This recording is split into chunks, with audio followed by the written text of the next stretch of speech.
The following program does not necessarily reflect the views of the staff or management of WFMD. Local free talk continues on the weekend with Frederick's Forum on 930 WFMD. Conversations with and about local newsmakers. Your hosts, Darren Wigfield and Dave Schmidt.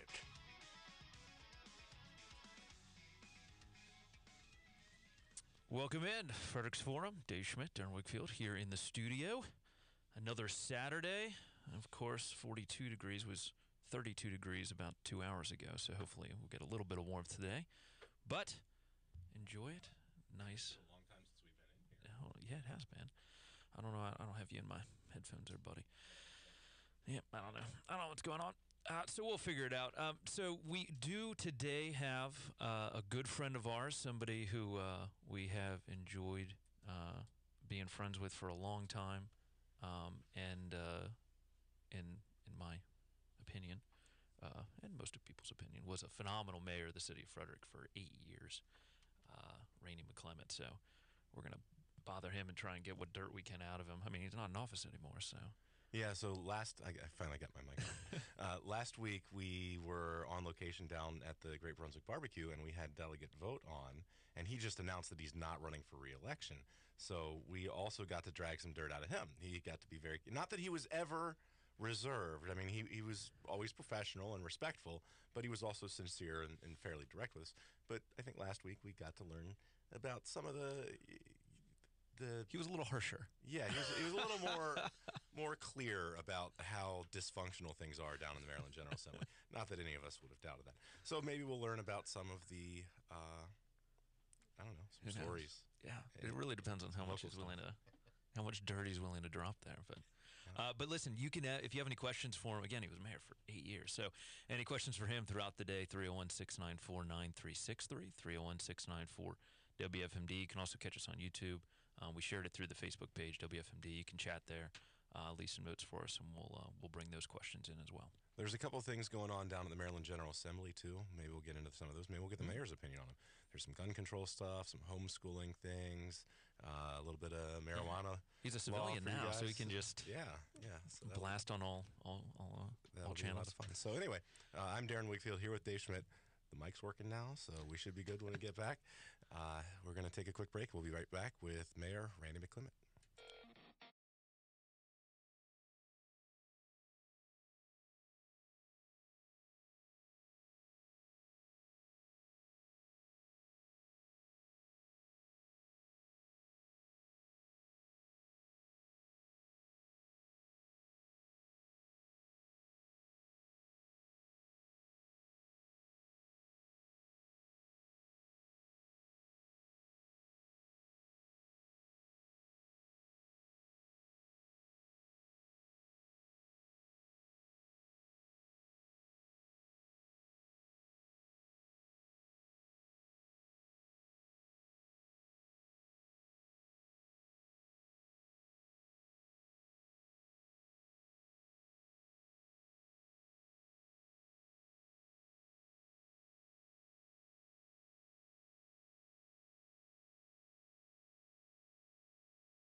Thank you for listening to Frederick's Forum every Saturday, 12 to 2. We're taking a quick break here, but you can chat below here in YouTube or give us a call, 301-694-9363, 301-694-WFMD. Back in just a couple minutes.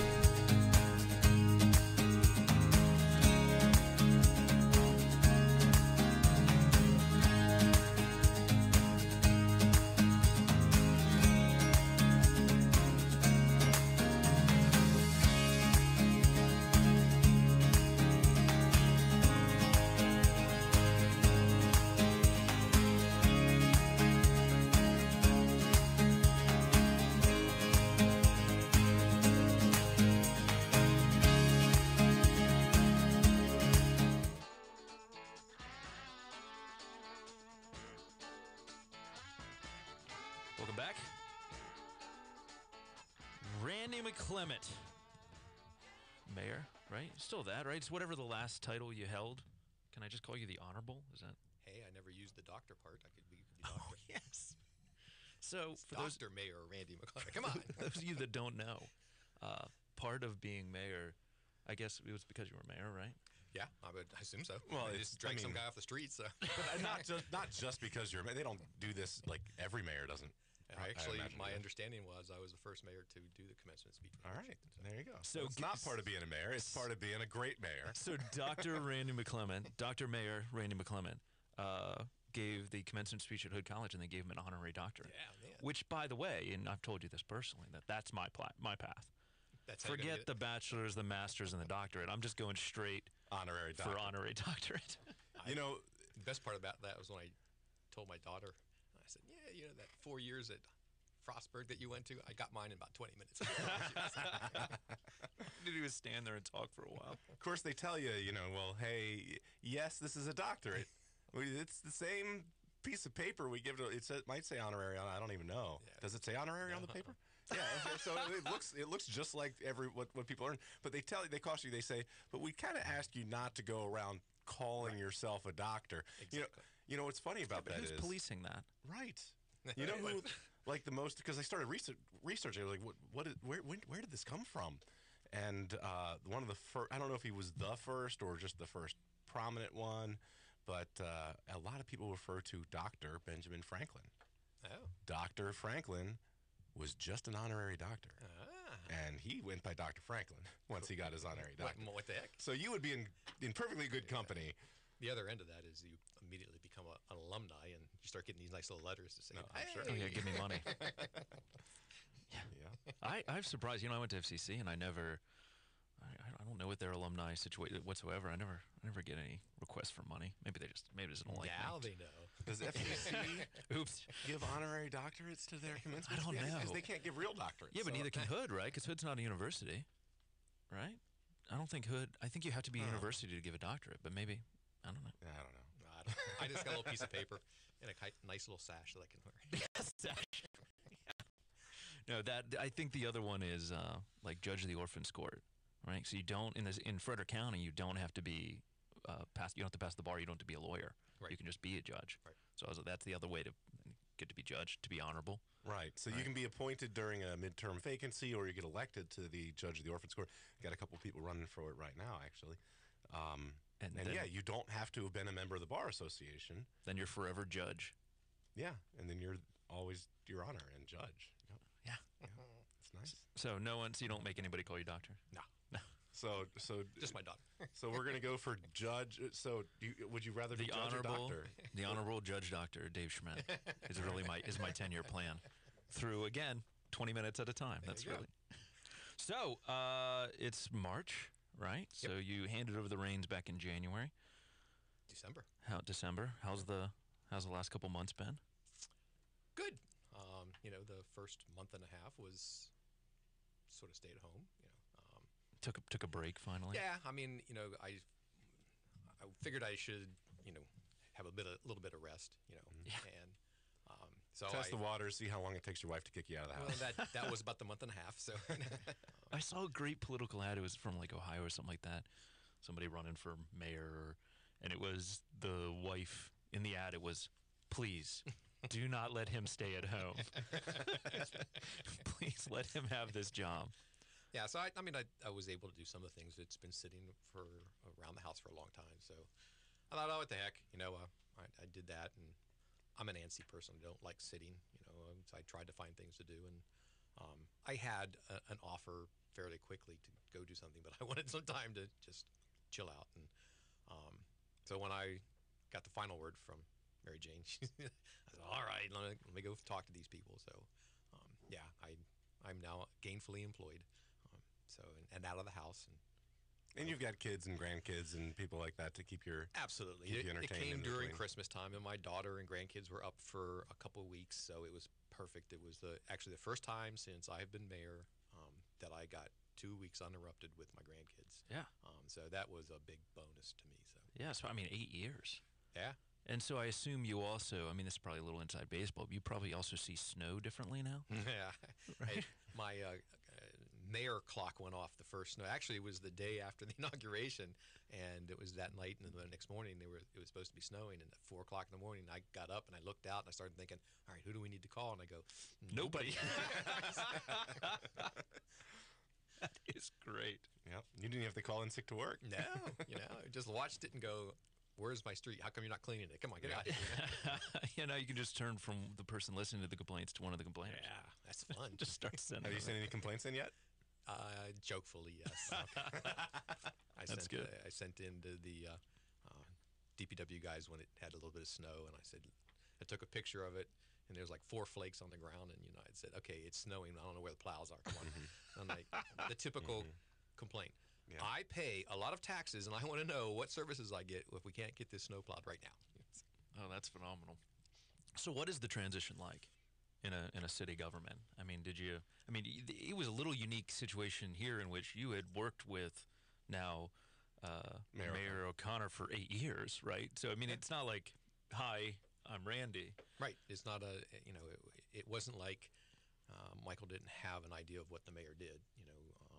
When I came on, Jeff Holtzinger was mayor, and I'm running the bagel shop with Mary Jane, and so that month I literally set almost every opportunity I had, and there's a little small room off the mayor's office, which technically is the mayor's office, and I sat in there, and Jeff was kind enough to let me be there and ask questions as to what goes on a daily basis and stuff like that.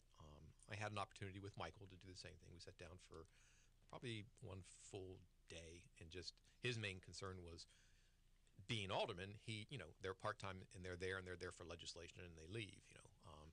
The day-to-day administration is what the mayor is responsible. So he just wanted to have a handle on what do you do sort of on a daily basis. And I laughed. I said, nothing the same. Every day is something different. I said, generically, there are things you need to do, and that's what we really got into was the paperwork side of it. So he knew what he was up against. Outside of that, I said, Michael, you come in one day and you sort of have your chart planned, and that lasts for about 5 seconds, and then you go different. So during the election, it's a really nice thing. I guess it speaks to both your and his character as much as anything else, but it's a good signal about our community. As contentious and hyperbolic and divisive as the politics have gotten globally, this was a very considerate election. I mean, you both ran hard, no Right. question. You both worked really hard for the election. He came out on top, but there wasn't a lot of name calling and infighting, and so I imagine that helped, right, with the handoff. It wasn't. Right. I mean, he wasn't a villain, and neither were you in his eyes. Right. What about from a policy perspective? Do you see changes happening yet, or it's just keeping the lights on? I think right now, it's too soon to tell. I mean, it's really only been a couple months that and Michael is still trying to. My belief is still trying to figure his way around. Not that that's a bad thing. I mean, he's doing what he needs to do to try to figure out the system and get himself geared into how he wants to move and what he wants to do for the next 3.5 years.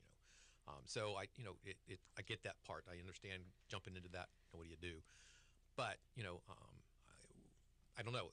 All I can go by is what things they talked about during the election, which were the differences between the way I would do things and the way that Mike wants to do things. So I think we'll have to wait and see whether and I told Michael this, and I found this out, being in that chair is different than what you think it is, and all the promises you want to make and you have made may not happen. I mean, if you all remember, you guys remember very clearly, when I ran the very first time for mayor, my main thing was, number one was stop the calamities. It's, we need to run the city. We don't need to have all the hoopla and the stuff that goes with it. And number two, I had said that the typical statement was, I'm a businessman and I'm going to try to come in and run the government like a business. That lasted about a month, and I realized there's no friggin' way I can do this, And then I had to change my mindset to go, okay, I know I can make a change, and I got to figure out how to do it, and incorporate as much of those business philosophies as I can. But I had to back off of saying, okay, I'm going to run this like a business, because it is really almost impossible to do that. So for someone who's actually been there to trying to do exactly that, to go and run a government as a business, what did that mean to you? Like literally, what did that mean What was it about that couldn't be done? It was the in the business again. Most people knew that my wife and I had a bagel and deli shop, and it was okay. You go in and you go, man, we gotta fix there's not enough seeds on the everything bagel. I want you to go in and I want you to put 10 more seeds on the bagel. You go into the government and you go, okay, I want that sidewalk fixed. Let's just go do it. I got a DPW, I got concrete people, let's do it. Well, Mayor, you have to go down and we need a permit. Even though it's us, we still need a permit, okay, get the permit, let's get this done. Okay, well, when we did the permit, we realized that there's a water pipe close to it, so we're going to have to go do a little engineering to figure out how to fix this little piece of sidewalk. So what I expected to take 20 days, because we have all the people, takes a month and a half. Now I've got the people screaming at me, how come you can't fix this sidewalk? Well, that's because they wanted probably to come out with some machine-mounted jackhammer thing and take the old one out, and there's a water pipe under there. Right, and that's the things. It's the little things that you don't think about, and it's what I found over the 8 years. It really was not so much the city rules. Okay, that hurt. There were things that we did change, and we hopefully made them for the better. But it was county and state and federal rules that really screwed things up. And you don't, as a municipality, don't have the ability to go out and change those rules. The biggest one that hit us the day I walked in the office, and I said this through every campaign and said it over and over again, the wastewater treatment plant. We had a $53.5 million unfunded state mandate. And that state mandate was actually handed down from the EPA. So it really was, I kind of was wrong when I said it was the EPA handed it down. The state was responsible for monitoring it and enforcing it. So we dealt with the state. But there's rules and regulations all the way from the federal government down to us that cost the city $53.5 million. And 8 years later, 8 years and 2 months later, they're still not done with it. I mean, that's an idea of a perfect storm of what probably should be done, and I don't have a problem with what they're doing, but because of the rules and regulations, because of, wait a minute, we told you had to do this in 17 days, stop work, because we did it on 18 days, and it's like, but we did what you wanted to do. It took us a day longer because we found a big boulder down there. Okay, what do you want us to do? No, sorry, hold off. Permit we're expired or whatever. Right, now you got to go back and redo the permit. And it's like the guys down at the water treatment and wastewater treatment plant, they were just pulling their hair out, and they're trying to follow this thing, and it was uphill all the way, and we were fighting it, and that's the kind of stuff that just aggravates you. Yeah, so for the customer, so to speak, right, for the citizen, they're just standing there looking at it, and nothing's happening. Right. And they're assuming somebody's being lazy. 3% increase in their water and sewer rates, and they're going, for what? For something you haven't finished yet? Yep. Yeah, they just assume it's laziness or bureaucratic. Just they don't care. Right. But it's kind of the opposite. When I was on the afternoon show here, Mid Maryland Live, and somebody brought up the bridge. If you go up 15 Old Frederick Road, there's a bridge there. It's probably county, probably not in the city. Work started last April.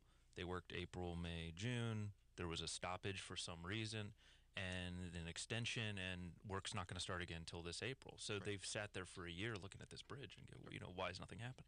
But there's some reason. And then you get the contract. Now you got another 12 months before. But then you have the opposite. What really ticked me off was a very good thing, in my opinion. I know it wasn't the most popular thing, but the tunnel, for the bike pedestrian path, which I think is great. A lot of money, I get it, but it was the state who did the cut through, okay? And they did it in a weekend. Wow. They cut off a ramp, stuck in a tunnel, put the ramp back in, put everything back in, and they did it in over a 3-day weekend.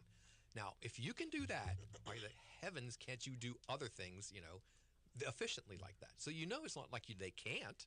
They can, I wonder if they have to go through their own. Do they have to go? Do their road people have to go get permits from their permit people? Maybe they've streamlined all that. That would be great.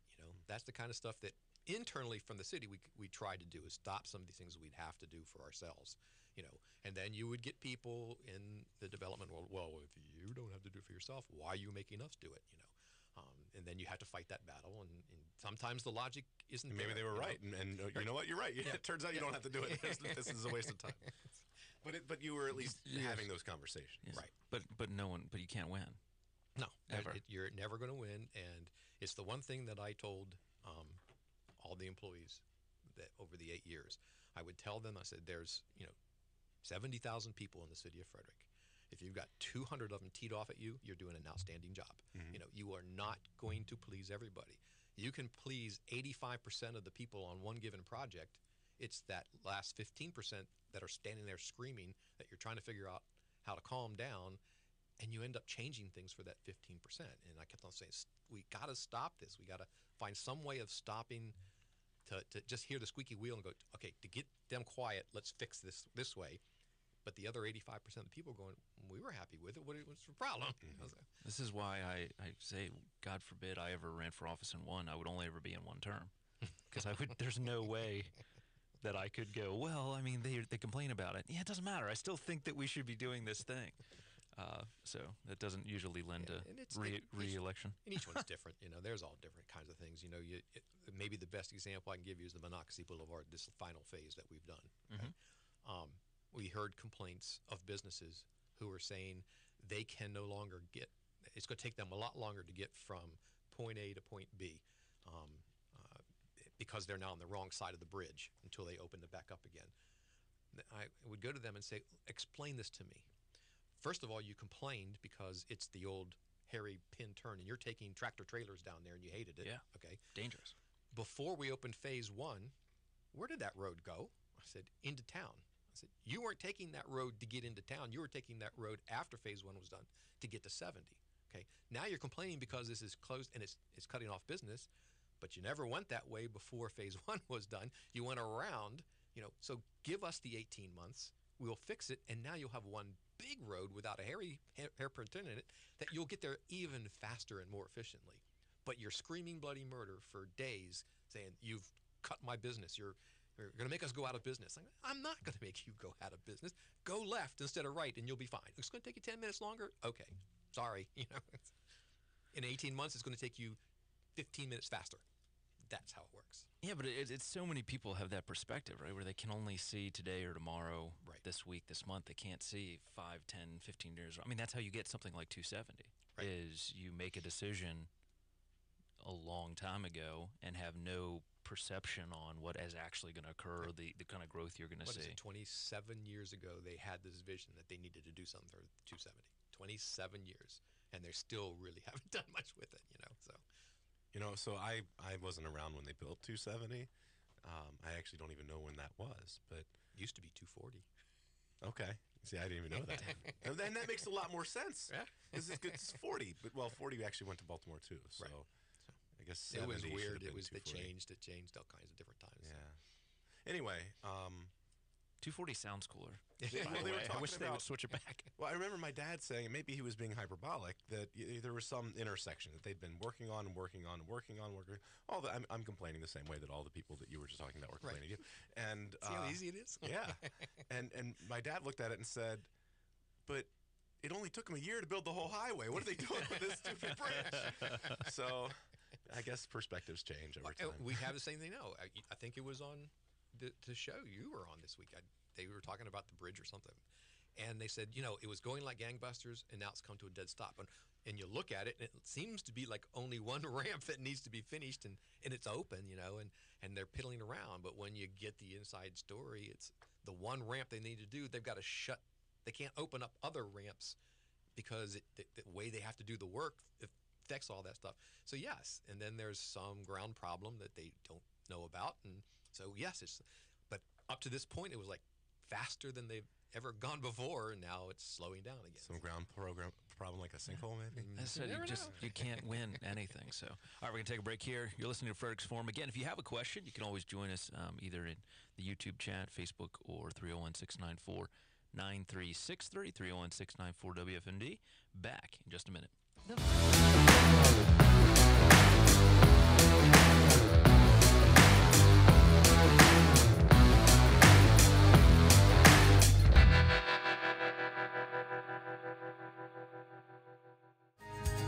Thank you for listening to Frederick's Forum every Saturday, 12 to 2. We're taking a quick break here, but you can chat below here in YouTube or give us a call, 301-694-9363, 301-694-WFMD. Back in just a couple minutes.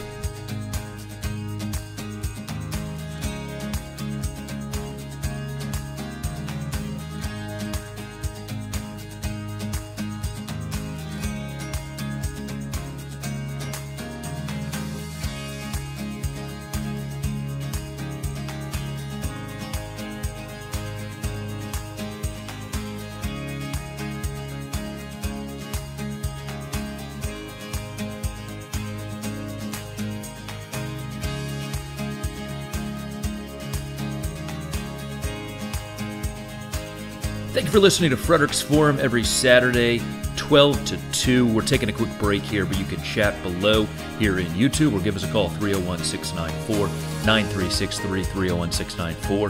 WFMD back in just a couple minutes.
Thank you for listening to Frederick's Forum every Saturday, 12 to 2. We're taking a quick break here, but you can chat below here in YouTube or give us a call, 301-694-9363, 301-694.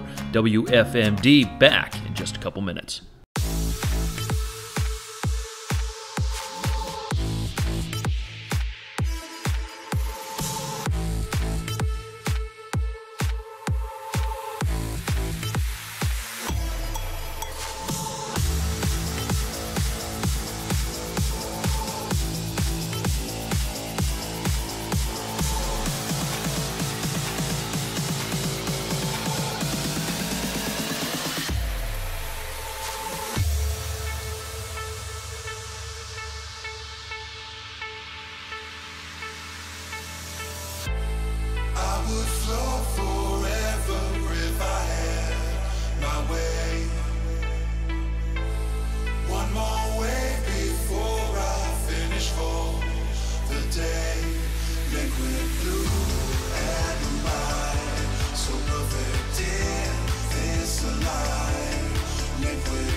Thank you for listening to Frederick's Forum every Saturday, 12 to 2. We're taking a quick break here, but you can chat below here in YouTube or give us a call, 301-694-9363. Fitters in downtown Frederick and Frederick Air, Bryant's National Dealer of the Year. It's Frederick's Forum on 930 WFMD.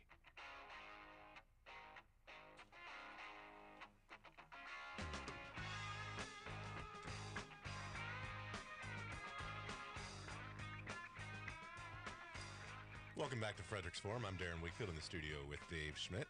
It's nice to be back in the studio. We were out for about a month and a half, then we had an on-location one, and now we're finally back here together. And Yeah, the audio's sounds good. The video, YouTube, everything's working. Yeah, because we're here in the for studio. moment. Yeah, knock on wood.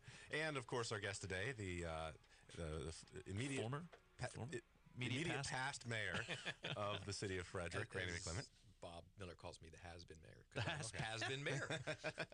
That's a nice way of putting that. I'm still gonna forever call you mayor. It just again, it's like, if you're a colonel, right? You're colonel for the rest of your life, general, all these things. It's the mayor. It's the one thing that I never ever got used to. I never got used to people calling me mayor. I always felt I always tell, just call me Randy. I mean, I still to this day, people like you say, you'll come, hey mayor, what's going on? And Yeah.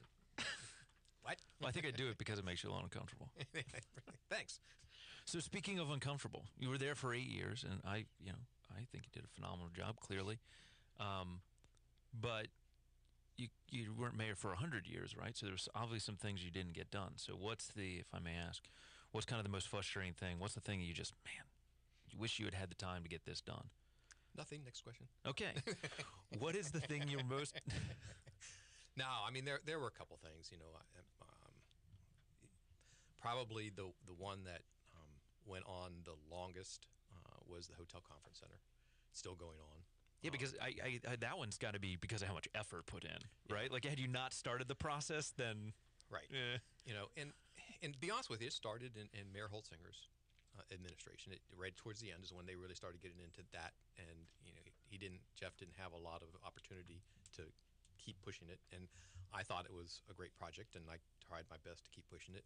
I think the frustrating part about that is if you look at and here's one thing I'll say, and you guys might be happy about this. All right, we're gonna write this down. Are you recording this, Darren? Is and Dave and Darren, you know this from the fact that when I ran, my idea was I'm Randy McClement. Here's what I want to get done. I'm not out against Dave and Dave's got a beard and that's not good to be mayor. That's the kind of crap that Wait, what? Anyway, go on. Is just dumb, and I refuse to do it.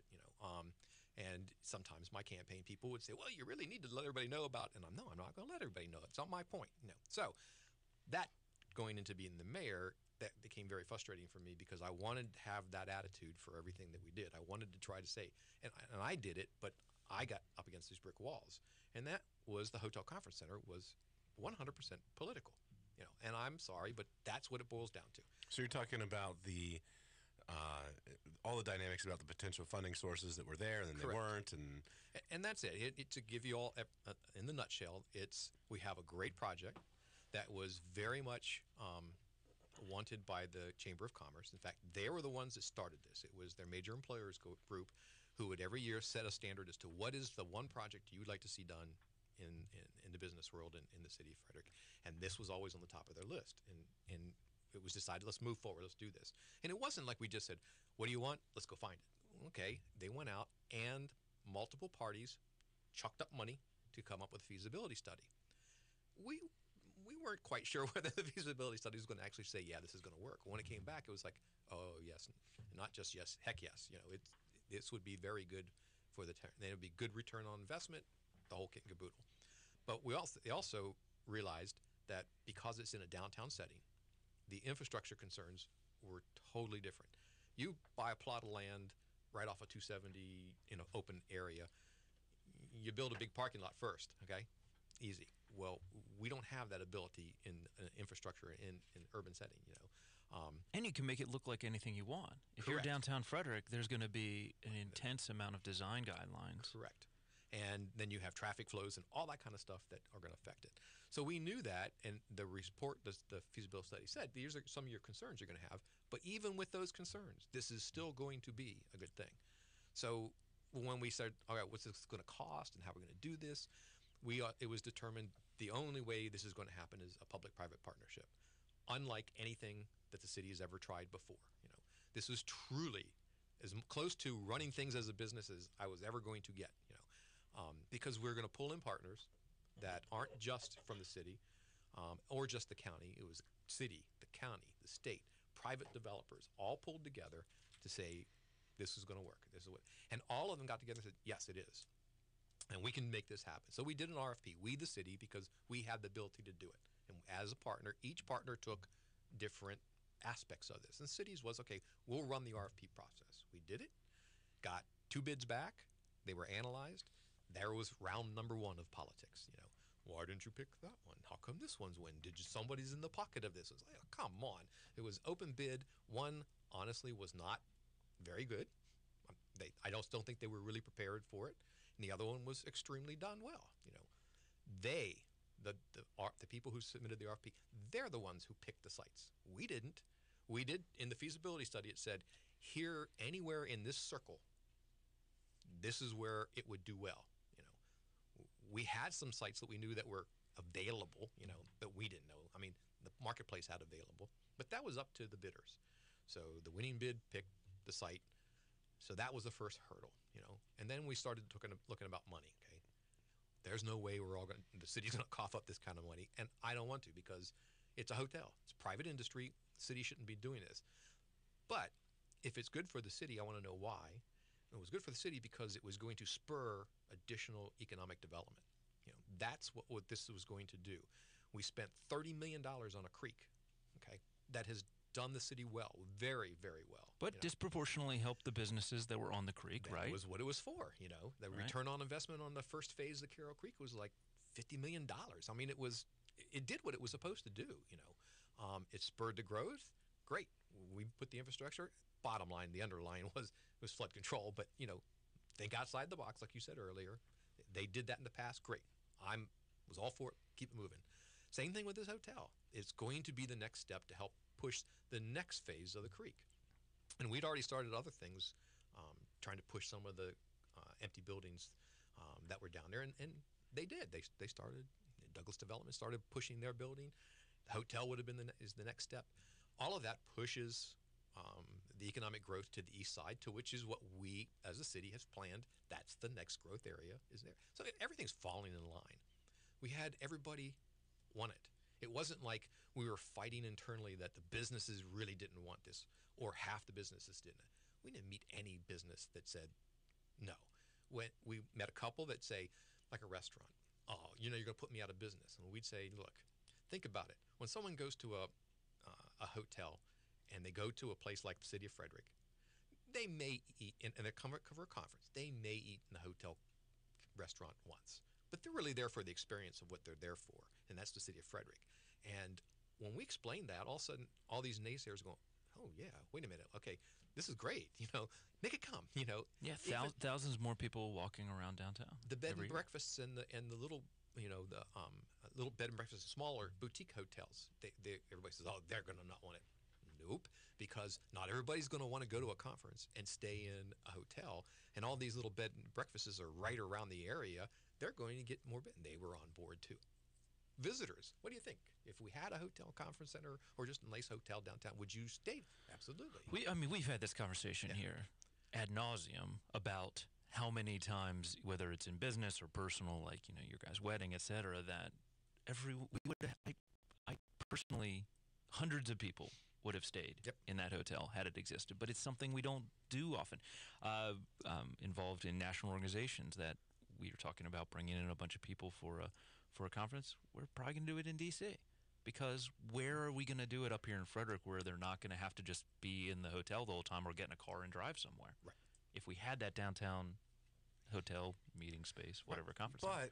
But you can't, the implication that you're making is that if somebody didn't go to this hotel in downtown Frederick, they're not coming to Frederick or Frederick County, they're going to go to D.C. But that conference is going to happen. My wedding as an example, and you're right. We would have brought all of our guests in downtown Frederick because that's just a cool place that we would want our out-of-state visitors to get to experience. Here's part of why we love where we live. Right. But instead, we stayed in a county hotel, or a hotel just outside of city limits.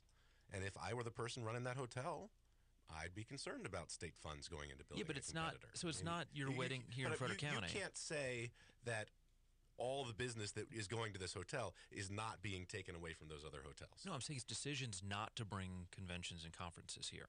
That's what I'm saying. So not necessarily your wedding, which is going to happen in Frederick County anyway. You're not going to, unless you're going to do a destination. I'm talking about instead of doing the conference or convention here, we're going to do it in D.C., in Baltimore, somewhere where there's going to be more for them to do attached to, because people are flying in, they're not going to have their car. And here's one of those things I'll tell you that I probably wouldn't have said if I was mayor. Darren and I have had long conversations about this because Darren, just exactly what Darren said. Is it fair that the government puts money into something that affects other businesses of like kind? And my stance was I wouldn't do it. I wouldn't want the government to open up a bagel shop a block down the street from the bagel shop that I owned. Okay, I get it. So I'm coming from a perspective of understanding that. Okay, but the difference being is it wasn't the government building a hotel. It wasn't the government building a conference center. And I'll back up because we did change horse in the middle of the stream on that one. Meeting space. Yeah. But it was the government doing what Economic Development Department of the City of Frederick is supposed to do, find ways to enhance the infrastructure to increase businesses and attract businesses to the city. That's what we were trying to do. We were trying to, in a downtown setting, the more businesses we get, where we're going to park them. Okay, we've got a great parking system, great garages, but there comes a breaking point when you got to build another garage, and they ain't cheap.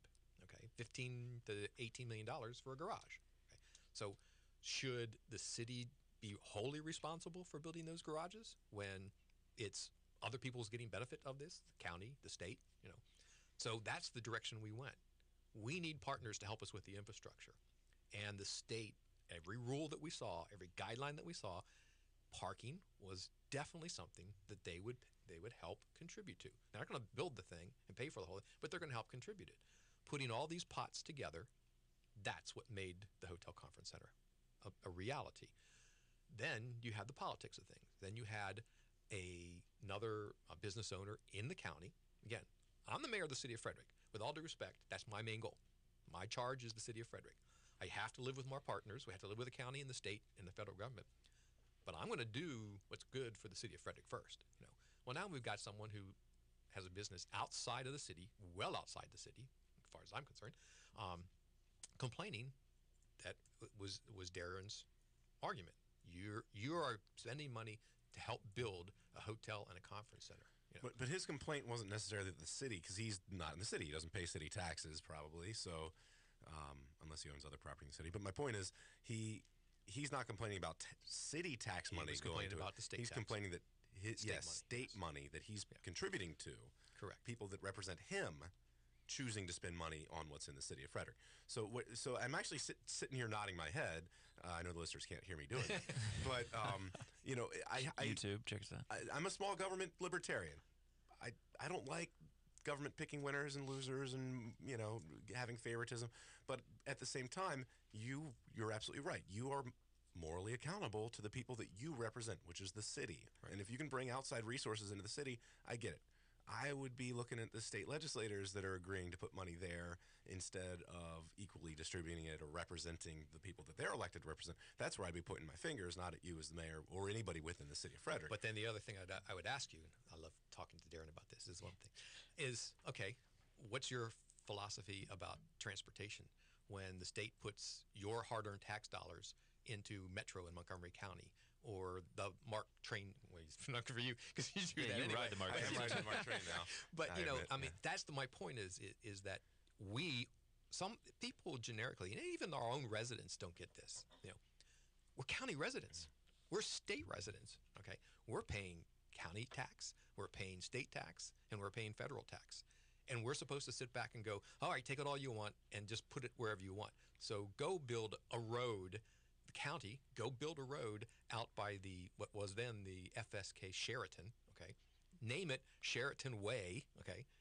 With county tax dollars to build infrastructure to help the new FSK hotel and mall that was going out there.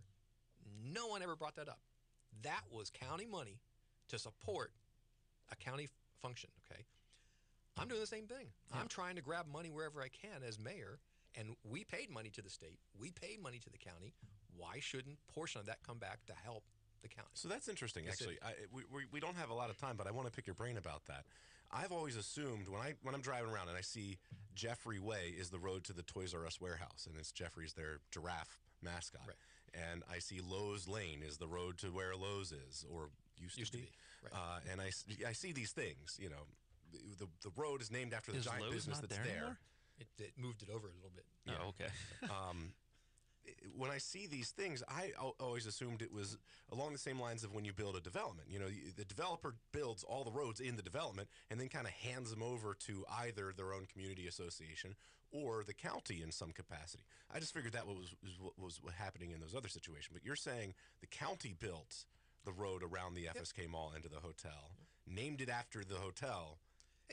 Whatever the and paid process for it. was to do it. Yeah, I mean, it could have been that the mall and the developer of the mall and the developer of the hotel paid for the road, okay, and had it done. But the bottom line is, it's still a county road, and it's still maintained. It's being by maintained now the county. by the county. Yeah. So even if they did originally build it, but even in a development, a developer can't attach to the road system. So either the state, the county, or the city has to do the intersection, right? Right. They've got to what we have. We're going to build between us and 10 feet away where your road is, and so there's going to be some investment into sure. it. But philosophically, we can have the discussion of whether or not there should be programs like this, meaning take money from the whole state and put it into specific jurisdictions. I still lean on the side we should have things like that, but we can have that debate about that. This case was not a philosophical discussion. It's going to affect me personally, and so I want it to stop.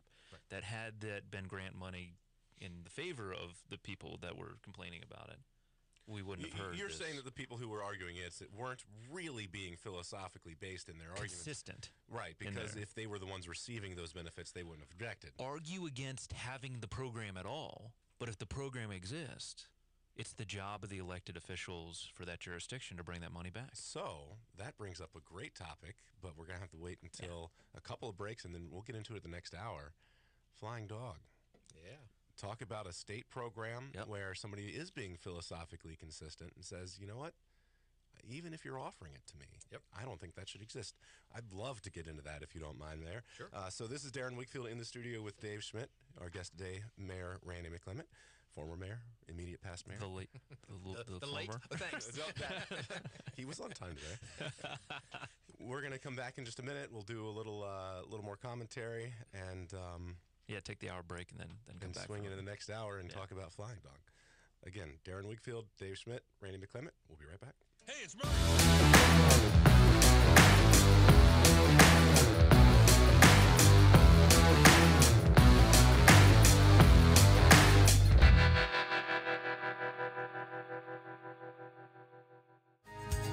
Thank you for listening to Frederick's Forum every Saturday, 12 to 2. We're taking a quick break here, but you can chat below here in YouTube or give us a call, 301-694-9363, 301-694. WFMD back in just a couple minutes.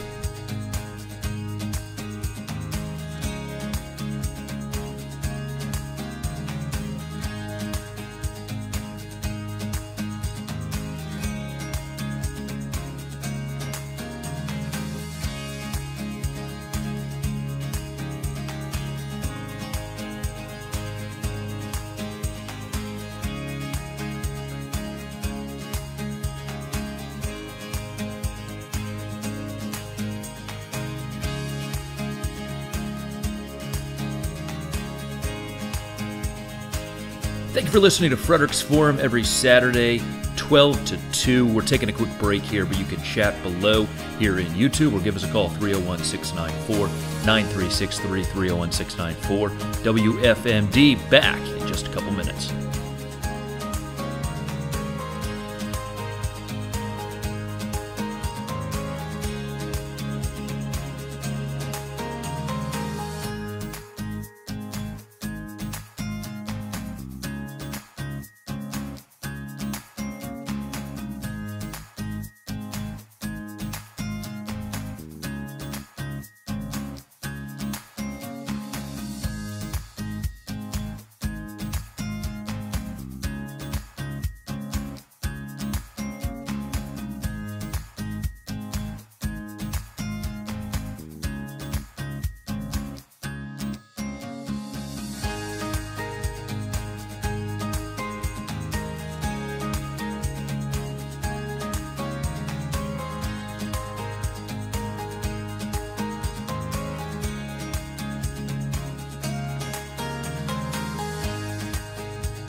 Thank you for listening to Frederick's Forum every Saturday, 12 to 2. We're taking a quick break here, but you can chat below here in YouTube or give us a call, 301-694-9363, 301-694. WFMD back in just a couple minutes.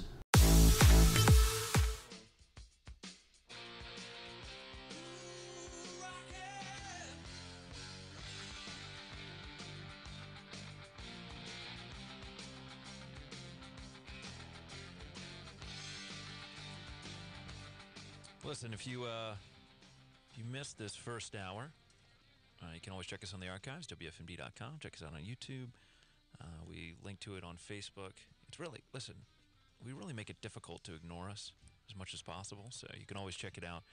Great conversation. Talked a little bit about the past 8 years, and as we do so well, Darren, we morph it into some philosophical debate, political debate about the concepts and things behind. So we can't just take the facts from Mayor McClement.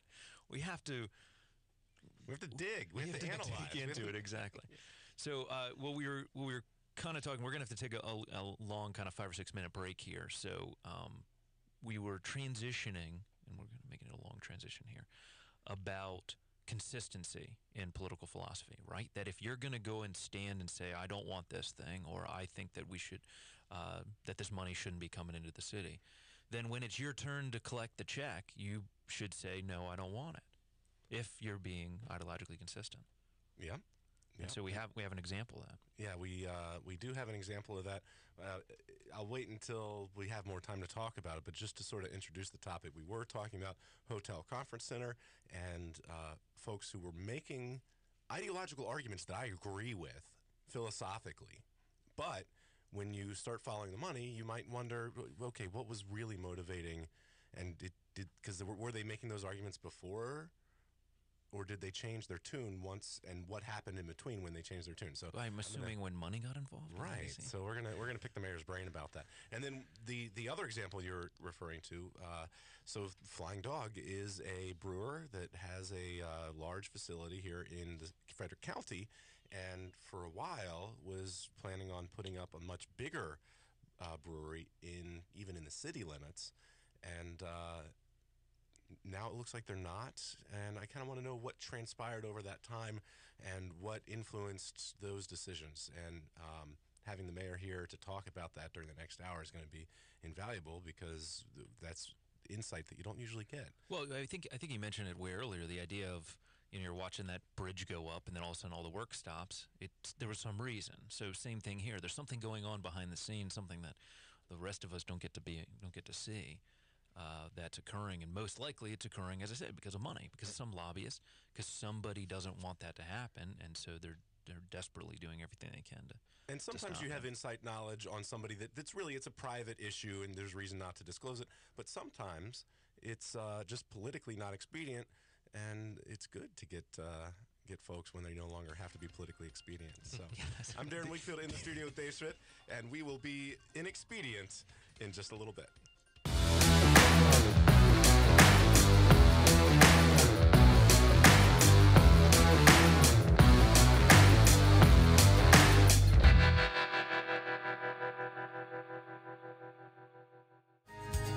Thank you for listening to Frederick's Forum every Saturday, 12 to 2. We're taking a quick break here, but you can chat below here in YouTube or give us a call, 301-694-9363, 301-694. WFMD back in just a couple minutes.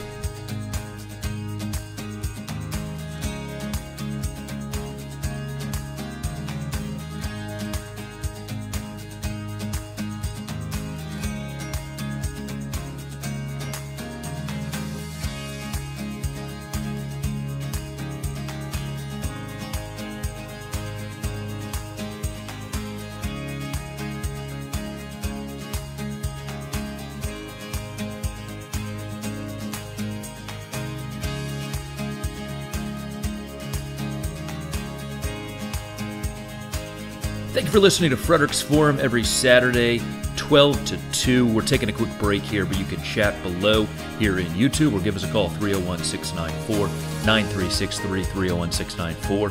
WFMD back in just a couple minutes.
Thank you for listening to Frederick's Forum every Saturday, 12 to 2. We're taking a quick break here, but you can chat below here in YouTube or give us a call, 301-694-9363, 301-694. WFMD back in just a couple minutes.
for listening to Frederick's Forum every Saturday, 12 to 2. We're taking a quick break here, but you can chat below here in YouTube or give us a call, 301-694-9363, 301-694. WFMD, back in just a couple minutes.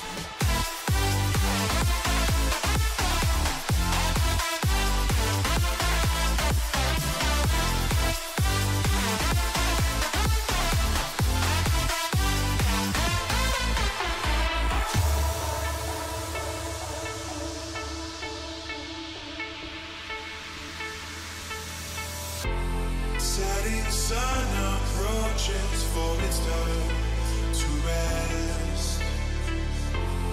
One more wave before I finish for the day.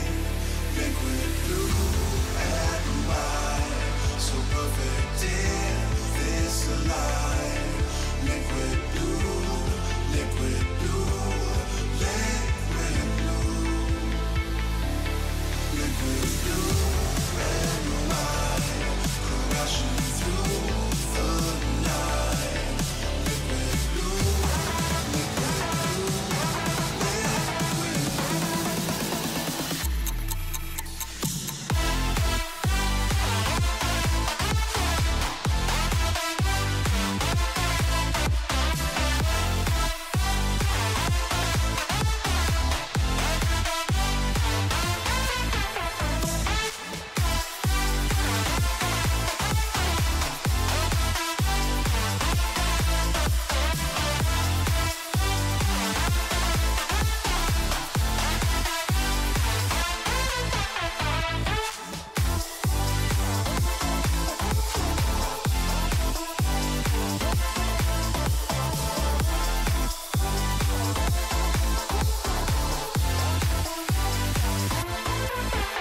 Thank you for listening to Frederick's Forum every Saturday, 12 to 2. We're taking a quick break here, but you can chat below here in YouTube or give us a call, 301-694-9363, 301-694.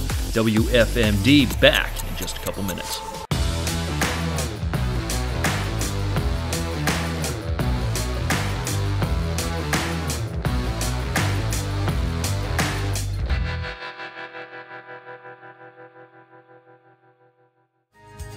Thank you for listening to Frederick's Forum every Saturday, 12 to 2. We're taking a quick break here, but you can chat below. On 930 WFMD, conversations with and about local newsmakers. Your hosts, Darren Wigfield and Dave Schmidt. Welcome back to Frederick's Forum. I'm Darren Wigfield in the studio with Dave Schmidt. Our guest today, immediate past mayor, Randy McClement from the city of Frederick. And today we're talking about, well, really whatever came up. But it turns out what came up is political philosophy, political expediency, being politically correct versus being sincere, and being morally consistent. So Yeah, which is what we rail about all the time here. I'm not necessarily saying we may agree or disagree. That's perfectly fine. All I want is ideologically consistency. yeah, I'm going to Just have the respect you. same argument. If we're on the opposite sides of the political spectrum, and you're saying stuff that I disagree with, but if it's from the heart, if you're not being, just selling yourself out to whoever was the last person to strike you a check, Yeah. then at least I'm going to respect you enough to know that we can have a real conversation, and that next week you're not going to be back here making the opposite argument. Yeah, exactly. I may make you angry with my philosophy sometimes, but at least they're consistent. You're not going to catch me. I always say you're not going to catch me on the other end, messing up my argument. So another thing we're doing is, and did it come through the test? So we actually have the station. You can call us 301-694-9363.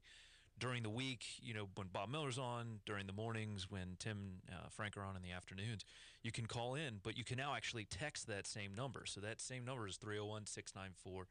301-694-WFMD. Yeah, but if you're texting, it's going to be difficult to put the WFMD in, I think. But anyway, so if you text that number, so you can call us, you can text us. As I said, you can go on YouTube and chat, Facebook. We're making it very difficult for you to ignore us. It turns out we can't. It doesn't look like we can get picture messages with this thing. Which is a good thing. Yes. For the sake of whoever's receiving those things, don't send us your picture messages. We're not going to get them. Yeah, exactly. You You can send us those on Facebook instead. Exactly. All right, back in just a minute here at Frederick's Forum, Free Talk 930, WFMD.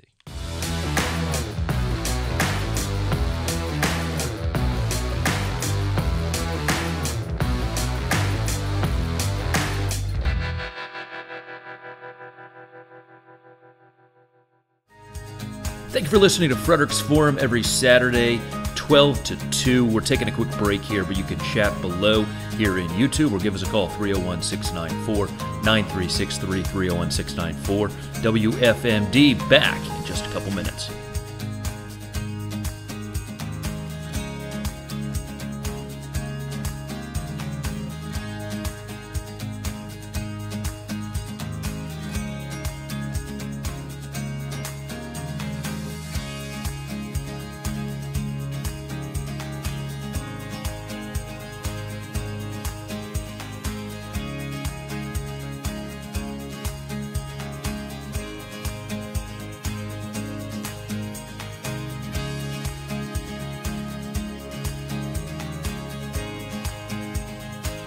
Thank you for listening to Frederick's Forum every Saturday, 12 to 2. We're taking a quick break here, but you can chat below here in YouTube or give us a call, 301-694-9363, 301-694. WFMD back in just a couple minutes.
Thank you for listening to Frederick's Forum every Saturday, 12 to 2. We're taking a quick break here, but you can chat below here in YouTube or give us a call, 301-694-9363, 301-694.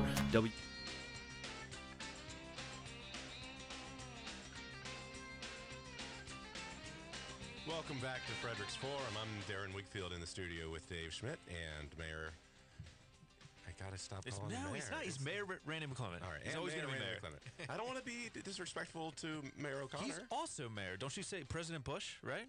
All right, You still call him President Bush, all right, fine, the former president? fine, Dave. Have it your way. So Commander-in-Chief of the city police, right? Former Commander-in-Chief of the... we were talking about the hotel conference center, and there was an implication that some of the people arguing in favor or against changed their tune halfway through and may have been influenced rather than based on their own moral compass, based on their checkbook. Well, here's the question I want to ask, which is, and you stated this publicly before, and I remember this, that there was letters written that the entire delegation, which was the same people virtually the whole way through this last Correct. 4 years, right? Because they elected the year after the city does. That Their election was 2014, and Yeah, exactly. so they've been since early 2015. They've been the same folks. So there was the entire delegation was for it, and then all of a sudden, half of them aren't. Correct. So what happened? Don't know. Oh, I know, money. That's my opinion. I can't. All I can say is what we saw happen. Anybody, you can fill in the blanks however which way you want. We had presented this project, presented the need for the funds, presented how we've believed, talking to the budget department of the state, where the funds were legitimately allowed to come from, what those funds were going to go for. And when we presented that to the delegation, they were all on board, every single one of them. It was actually Senator Huff that wrote the letter to the governor saying, they all signed it, but he was the one actually put the letter together for us. It said, hey, we believe in this project. We think it's good. Put and it we in the think- budget. Please put it in the budget. The following year, there was a split in party representation on the delegation, and the Republican side were no longer for it, and the Democratic side was still for it. Now, what happened between then, from day 1 to day 365? The only thing that got different that I was aware of was the owner of the FSK Holiday Inn at the time decided that it was not right that the state cough up funds to help build a hotel and conference center, and made a push to get the governor not to do that. He hired a lobbyist, and that lobbyist went in and started doing what a lobbyist is paid to do, is to fight for that person's opinion. That is the only difference. There was nothing else. We changed nothing. We did nothing different. So you all need to make the decide what you think happened. I'll add in here that year the Republican Party had their convention at that hotel, right? So I don't know. Maybe they got a good deal. The same if we year know that anybody the that, senator's wife was the chair of the Republican Party? That Senator Huff, who was all for it, exactly, was chair of the party, and they had their convention at that convention hall right outside. And on top of that, the use of facts from their side, and I guess we were on YouTube. Facts. I can put my little fingers in the air. It was so blatantly. I'm sorry, I couldn't say this with all my heart as a mayor, but I can now. The lobbyists flat out lied. With all due respect, they made stuff up to get what they needed to get done, and that really was what frustrated the heck out To of us. alter the narrative. Correct. They would sit there and say that the state is going to build a hotel and a conference center. No, never. From day one, it was never going to be. The hotel never, ever, and until this day, ever was going to be built by any government entity. Now, we can pick that apart. We can. And I said earlier, the horse got changed in the middle of the stream, because it was going to be the hotel and conference center. And along the way, it shifted that because we were looking in the budget lines, the conference center was actually eligible through state funds to be paid for, or contributed to, not paid for. Even my own self does stupid words. Okay, It's called the Stadium Authority, contribution to the Maryland Stadium Authority Has money to do stuff and like that's this. exactly what they're chartered to do, is these things. And we said, okay, well, here again, my philosophy, I am a city taxpayer, county taxpayer, state taxpayer. I'm shucking money out here. There's an entity set up to do this. Let's see if we can drag it back in. If the Stadium Authority is going to spend taxpayer money, when they argue that they don't, that it's a loan or whatever, if they're going to spend money somewhere, as the person representing the city of Frederick, yeah, it's totally your job Right. to To lobby, try to push to get that money brought back into the city. I get that. Even as a small government libertarian, I get it. Right. Yeah, But that's why I'm saying that philosophically we can talk about Right. not having the stadium authority. I think we would still end up. I still think it's a good idea to do things like this, because it goes back to the idea of it being artificially expensive to do something because of the rules we've set up. We've said it has to look a certain way.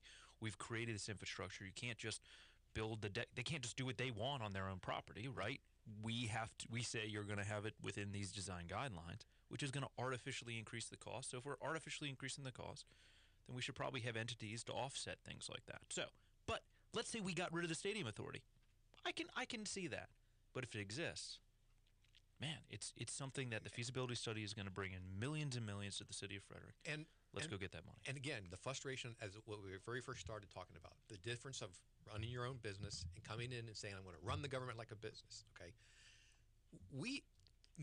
this project has morphed, is run like a snake, back and forth, and wiggled its way around. It wasn't because we didn't want to go in a straight line. It was because we were told X. That was the direction we went to go. We went to finalize X, and they go, another department of the state would go, I don't know who told you that, but no, you can't use these funds for this. You can use it for this. Okay. Well, then we go, oh, crud.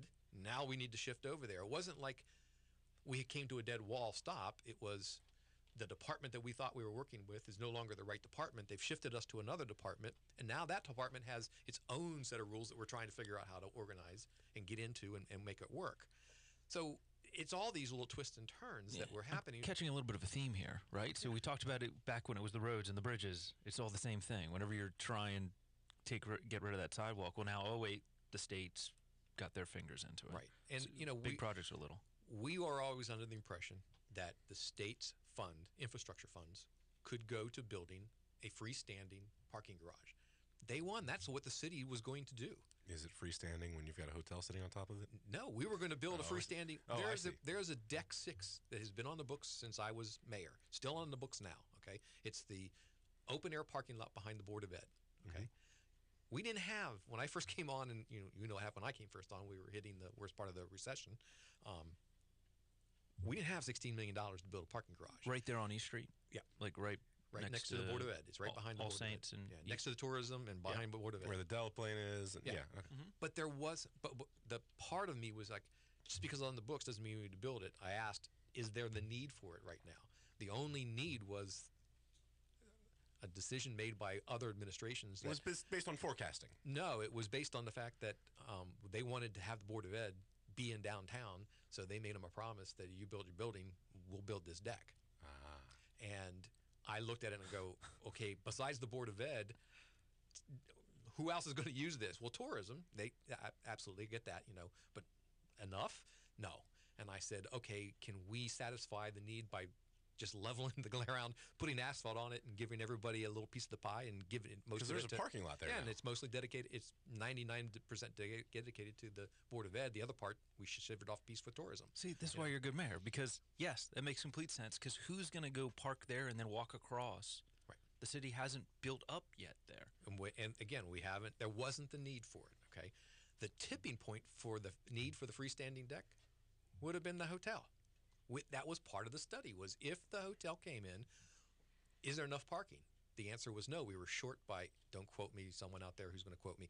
200. I think it was 206 spaces. We were short by that many.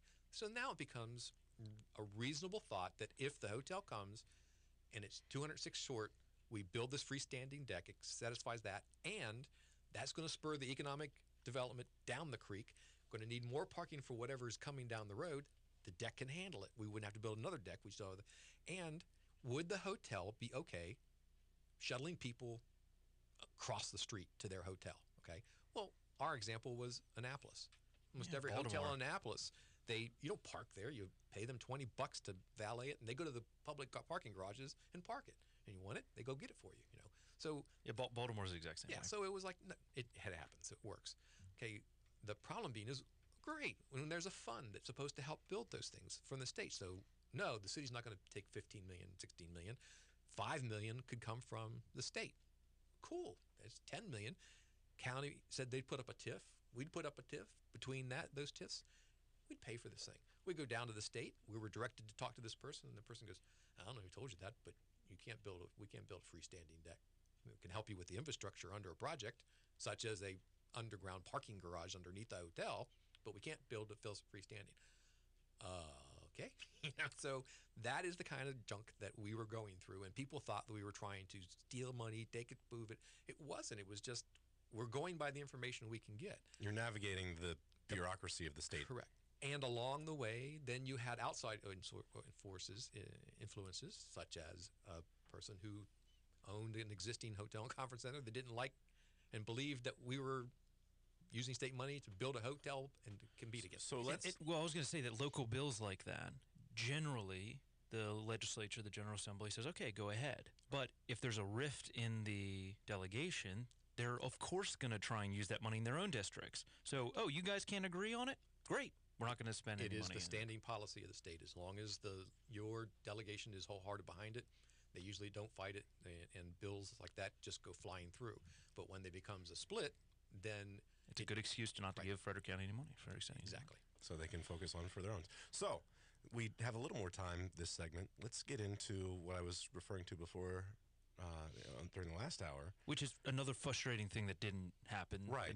It looks like it may not What's happen. so Flying Dog has a brewery in the county. They bought some land in the city near the airport. Correct. They said, we're going to build this big, And- much bigger brewery. And he Huge. was there during, I think it was your last State of the City, Yep. where this was, they This had is a just bought the major land. accomplishment. Oh, yeah. They- everyone was somebody excited would about want it. to invest like this in the city of Frederick. To give you a little even more, if you asked me here for a little backside, Yeah. and that's what it is.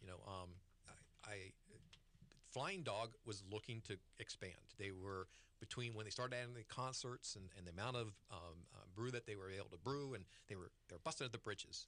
We used to go to events at Flying Dog, and they stopped having them because they physically couldn't fit enough people that they were attracting to these. So events. this They is had a some great awesome bands. No, yeah, and this is a great story, economic story for the county, and for the whole region. Okay, it's great, and for the state.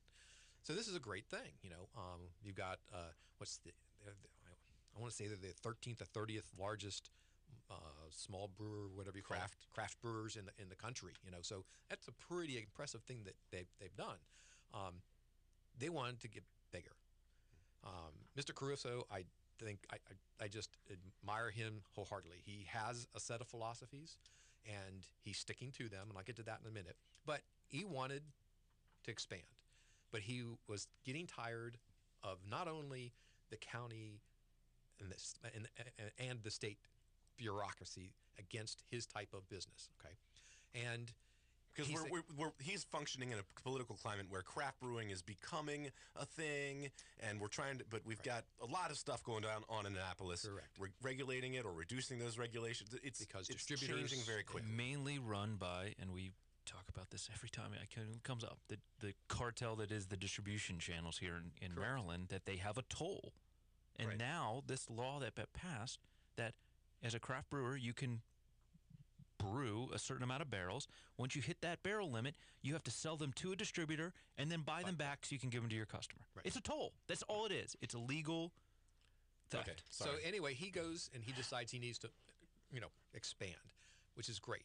But we're also hearing, again, remember, our economic development in the city and the economic development in the county work together very well, extremely well, because we in the city would love to have everything we can in the city, but we're not stupid enough to think, well, if it goes completely out of the county or completely out of the state, we lose somehow. So they work very well. So we got wind of this, and Mr. Crusoe is talking about going to West Virginia, going to Pennsylvania. I mean, literally going to a state close enough, because we all know you can spit to West Virginia, Pennsylvania, and Virginia, from here. It's not polite, but you can. Yeah, true. And the regulations Well, are you can't now. He's not married anymore. That's right. The regulations are better for those kind of businesses. Taxes Why are not less. move? You're not going to lose your base because you're only 20 minutes away and you're keeping the same people. You're getting the same customers. So we didn't want to see that happen. And the city happens to have this nice parcel of land out by the airport, and the economic development will start talking to him, and Mr. Cruz goes, this is not bad, And the decision was made, and there was talk and long conversations, and we went through all the processes we needed to do to help him get that, and he bought it. Helped the city of Frederick because we had this big debt with the FAA that we needed to pay. So the city owned the land. Oh yeah, city owned the land. So this helped pay off part of that debt, which is great.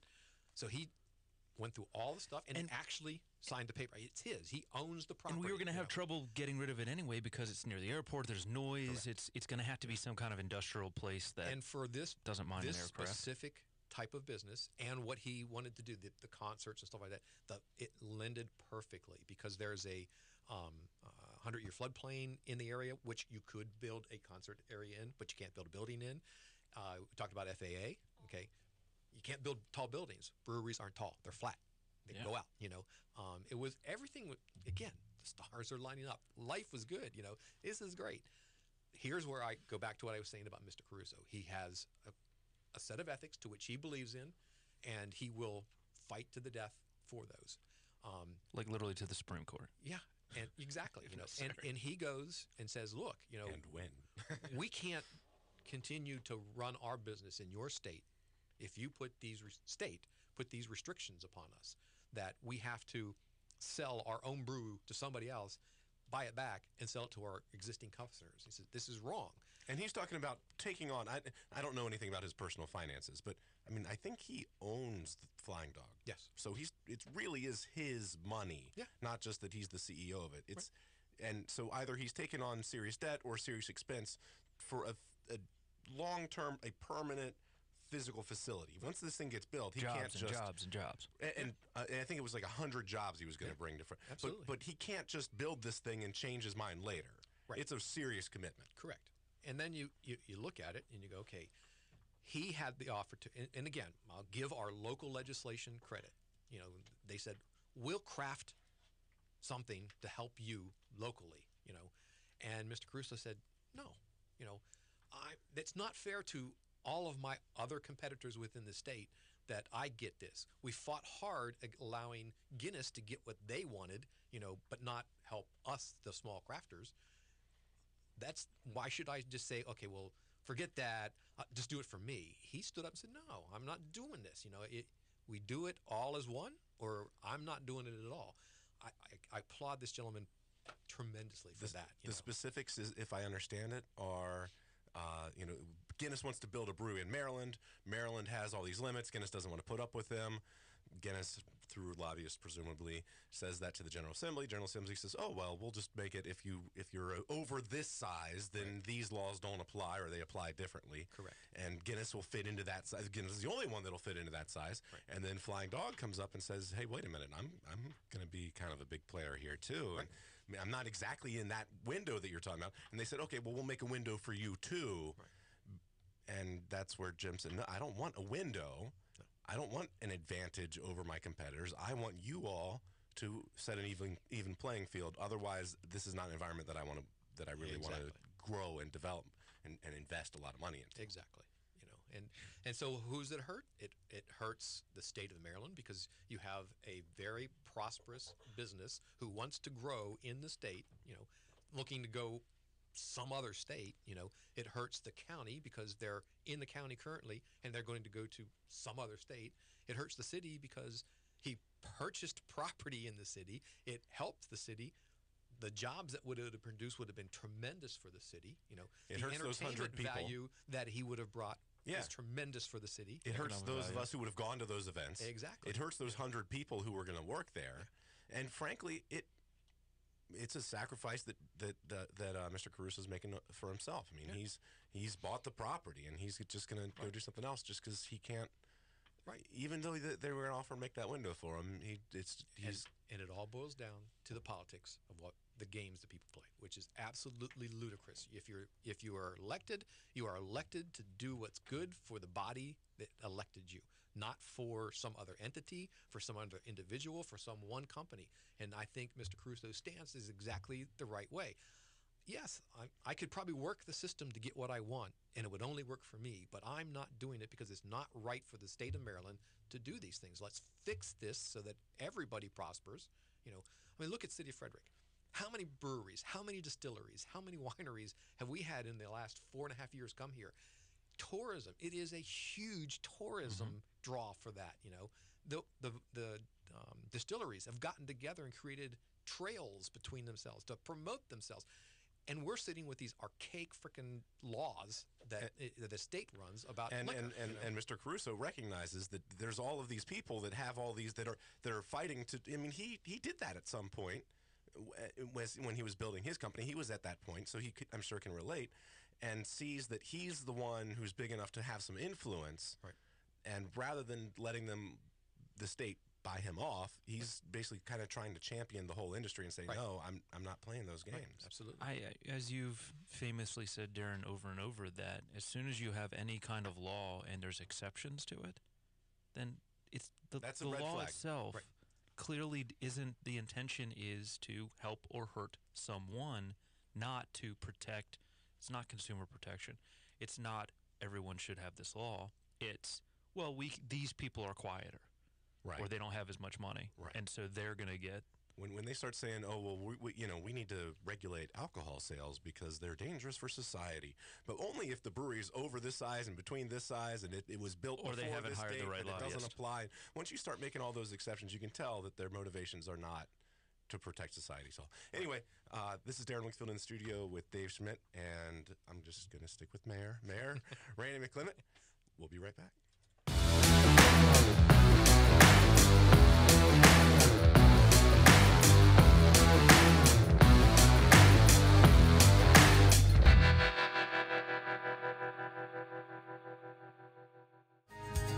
Thank you for listening to Frederick's Forum every Saturday, 12 to 2. We're taking a quick break here, but you can chat below here in YouTube or give us a call, 301-694-9363, 301-694. WFMD back in just a couple minutes.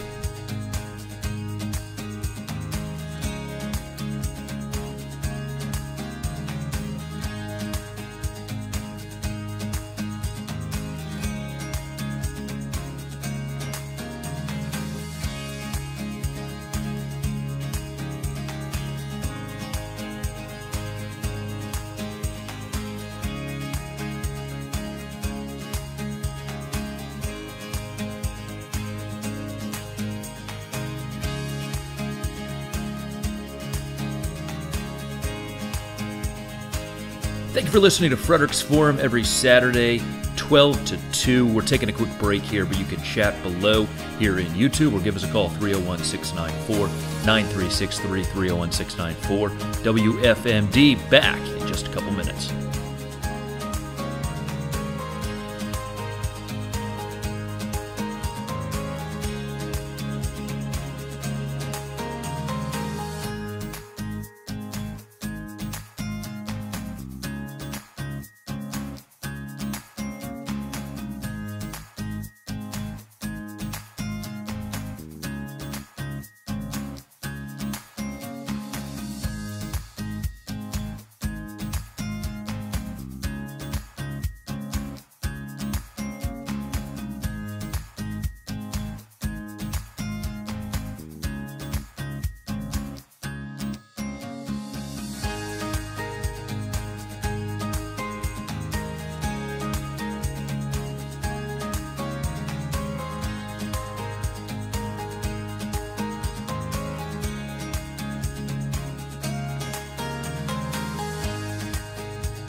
Thank you for listening to Frederick's Forum every Saturday, 12 to 2. We're taking a quick break here, but you can chat below here in YouTube or give us a call, 301-694-9363, 301-694. WFMD back in just a couple minutes.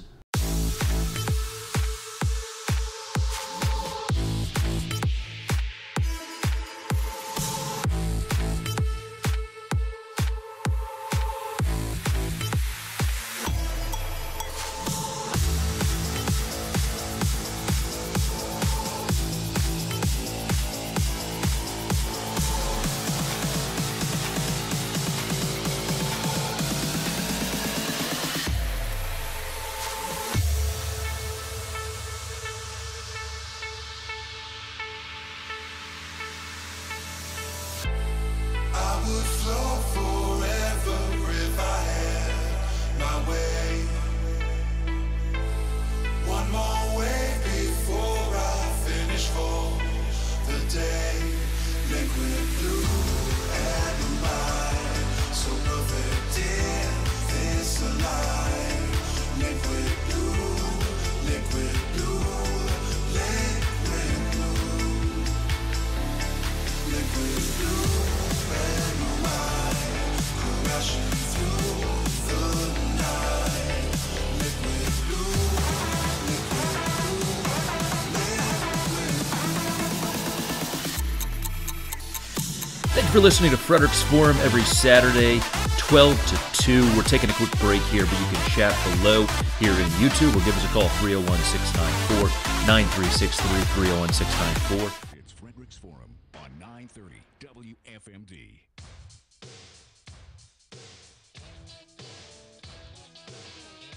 I still think we should charge extra for the conversations during the break.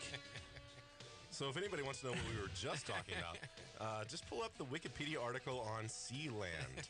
It's a fascinating story. Fascinating. All right, the flying dog stuff is depressing me, man. Really, to me, there's somebody out there who is being a champion of true free markets. Yeah. And that makes me happy to know that someone's actually doing that. I'm excited that he is out there and sticking to his guns and really. That's awesome and wonderful, but the fact that the You system know he's out there listening exists- like, what do these guys want from me? They're buttering me up. I don't know what we they're want him to gonna come ask for. back. That's what it is. He was a great. We had him on before. yeah, Not that he's you're a not a great great. guest. Fine, guest I'll leave. Okay, so just to lighten it up a little bit. So you were mayor for 8 years. So what are the perks? What did you get to do that I would not be able to get to do as just normal Mayor has a private bathroom. as Dr. Judge Dave Schmidt? What am I not going to be able to do? What were the Technically perks? nothing because the government is open. And, Yeah, but didn't you like walk under the city Oh, yeah. or something like that? Yeah, I did. I forgot. There were so many good things you just forget. Now, everybody is very, very, very familiar with the Carroll Creek project, but 99.9% of the people think it's the nice little creek you see on top. The vast majority of what that project is a way to channel water underneath the city of Frederick so that it does not flood again like it did in the 70s and many times before. Because when you're walking, you're at the creek, the Carroll Creek project, walking through downtown, and there's these big, wide paver sidewalks. They're pretty, and there's some tables, and then you see a nice creek And water that's never changes. yeah, and the water. It can be doesn't really move pouring, it very could be- fast. Yeah. It just While sits there and grows while they algae. call it a creek, it really is more like a reflecting pool. Yes. It was one of the downsides of this whole project is they didn't quite put the flow. They didn't make it steep enough. Yeah, exactly. So it doesn't. It moves, but not like they intended it. Can't to you move. just put like a turbine on one side and? We've tried. They do. That's what all those fountains are. That's exactly That's right. to put oxygen in the Ah. water to kill the algae. Yeah, there's a. To move it around. Yeah. Interesting. But underneath it are, I can never remember, it's 4 or 5 channels. These, to give you a perspective, each one of these tubes, if you put a school bus in there and then put another school bus on top of that school bus, and then you could drive through. Okay, each one of them. Okay. So there's 4 or 5. Of those that run If, underneath who, it. too bad we don't know anybody that actually knows the answer to that. You don't have to anymore. Yeah, You're not the mayor. I don't care. So there's either 4 or 5 2 school bus sized concrete Height. Yep. tubes. School buses tall. That run through. Well, if Right. it's too high, it's a tube. So you can get an idea what they it's look also like. sideways. You can get an inside? idea what you look like if you go down to Baker Park and you see where the water sort of falls into a fall. Yeah. It's falling into those tubes. So you Okay. can look in it. Those are the tubes you see. That's what runs underneath the city. Now, the idea is that when you have a large rain, that the type that would have flooded the city, that Baker Park is truly a floodplain. Yeah, it's It supposed still to. floods, and that's And intentional. it's absolutely supposed to. If Yeah. it's not flooding, we're in trouble. It literally holds some of the water back enough to allow it to flow over those falls, through those tubes, and out the other side. So the city is on some level designed to put water into Baker Park. Correct. So the streets all kind of flow down. and it into flows down. I mean, there's other channels to do it, Yeah. but the rain that falls from the sky, the gas to go somewhere, it builds up in Baker Park, goes into the Carroll Creek, and then in through this channel system. So there is one side, and the other side comes out by Highland Street. So I think it was it must have been year 2 because we still had the bagel shop, and they said, twice a year they're required to go through to make sure there's no blockage. It's hard to get blockage, and make sure the tubes are still in good shape. And partly it would be hard to. That would be quite. Yeah. Something bigger than 2 clog. school buses falls into this. Okay. Yeah, but you'll be surprised because there's logs and stuff that will get over those falls to go down in Get there wedged and get and- wedged in different places. But it rarely happens. Okay, Yeah. but they have to do it. So they said, "Hey, Mayor, we're going through our twice a year thing. Would you like to join?" I go, "Heck yes!" And you get 20 feet from the end, it's all dark. Now it's kind of weird how it works is